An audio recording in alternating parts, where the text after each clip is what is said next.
नमस्कार पुणेकर माझामध्ये आपले स्वागत. नट्टूदादा सोशल फाउंडेशनच्या वतीने शासकीय बहुउद्देशीय दिव्यांग संमिश्र केंद्र येरोडा या ठिकाणी गरजू विद्यार्थ्यांना शालेय साहित्याचं वाटप या ठिकाणी केलेलं आहे. आपल्याबरोबर नट्टूदादा सोशल फाउंडेशनचे सर्व प्रमुख आणि शासकीय बहुउद्देशीय दिव्यांग संमिश्र केंद्राचे प्रमुख या ठिकाणी उपस्थित आहेत.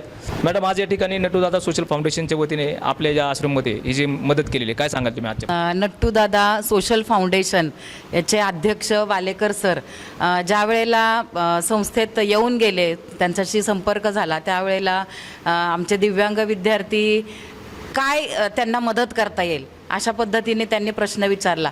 आमचं पहिलं प्राधान्य असतं की त्यांच्यासाठी जे शैक्षणिक साहित्य आहे किंवा इतर ज्या काही गरजेच्या गोष्टी आहेत अशा ज्या आपल्या स्वइच्छेने करता येतील अशा पद्धतीनं त्यांनी त्यांच्या गरजा मुलांच्या लक्षात घेऊन आमच्या गुरुपौर्णिमेच्या निमित्ताने आजचं औचित्य साधून जो कार्यक्रम आणि जो उपक्रम इथे राबवला त्या निमित्तानं सरांचे आणि फाउंडेशनचे माझे वैयक्तिक आणि संस्थेच्या वतीनं खूप खूप धन्यवाद. अशाच पद्धतीनं आपण सर एक सामाजिक जाणीवेतून असा उपक्रम चालू ठेवावा आणि आमच्या संस्थेत वारंवार किंवा नेहमी आपले मित्रवर्ग, आपले सामाजिक किंवा जे संपर्क असलेले ज्या व्यक्ती आहेत अशा लोकांना देखील या उपक्रमांबद्दल माहिती देऊन संस्थेबद्दल देखील आपण माहिती देण्यात यावी विनंती.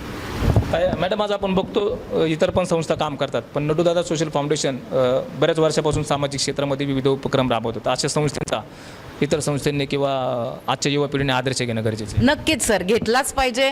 कारण तुम्ही आपण समाजाचं काहीतरी देणं लागतो आहोत, त्यानिमित्तानं आपल्या गरजू लोकांना, व्यक्तींना, मुलांना किंवा जे वल्नरेबल ग्रुप जसं आपण म्हणतो, काही महिला आहेत, काही मुलं आहेत, दिव्यांग विद्यार्थी, अशा लोकांना मदत करणं, सहकार्य करणं, त्यांना आपल्या बरोबरीनं आणणं, समाजाच्या मुख्य प्रवाहात आणणं, हे नट्टूदादा फाउंडेशन महत्त्वाचं काम करतं आहे. आणि अशाच ह्या संस्थेचा एक आदर्श म्हणून इतर संस्थांनी देखील घ्यावा अशी माझी विनंती आहे सर. आपल्यासोबत नट्टूदादा सोशल फाउंडेशनचे प्रमुख आहेत. भाऊ, आज या ठिकाणी जे तुम्ही उपक्रम राबवता याची संकल्पना आपण कशी सुचली आणि कशा पद्धतीने हा उपक्रम आपण राबवला? पहिल्यांदा आम्ही शाळा बघितली, मॅडमला भेटलो आणि मी काय हेल्प करता येईल असा मी विचार केला. मग आमच्या टीमनी एक बसून प्रयत्न केला आहे. एक लहान प्रयत्न आहे आमच्यासाठी. आम्ही याच्यात किती करू तेवढं कमी आहे.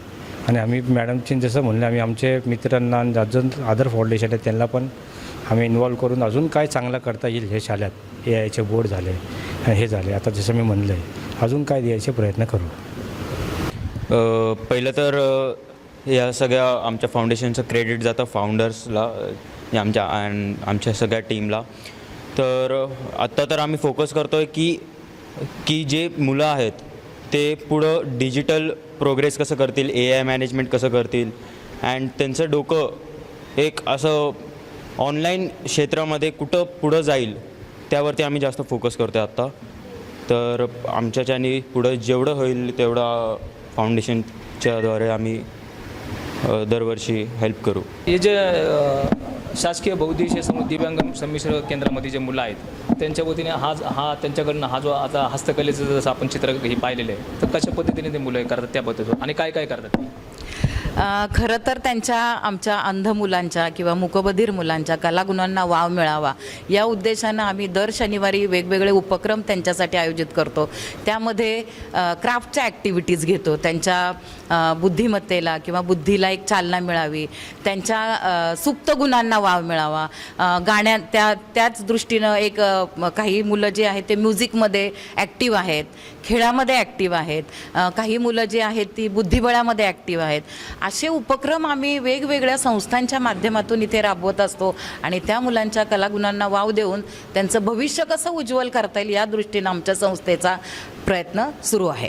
नमस्कार सर. हे आमचं फाउंडेशन आहे नट्टूदादा फाउंडेशन.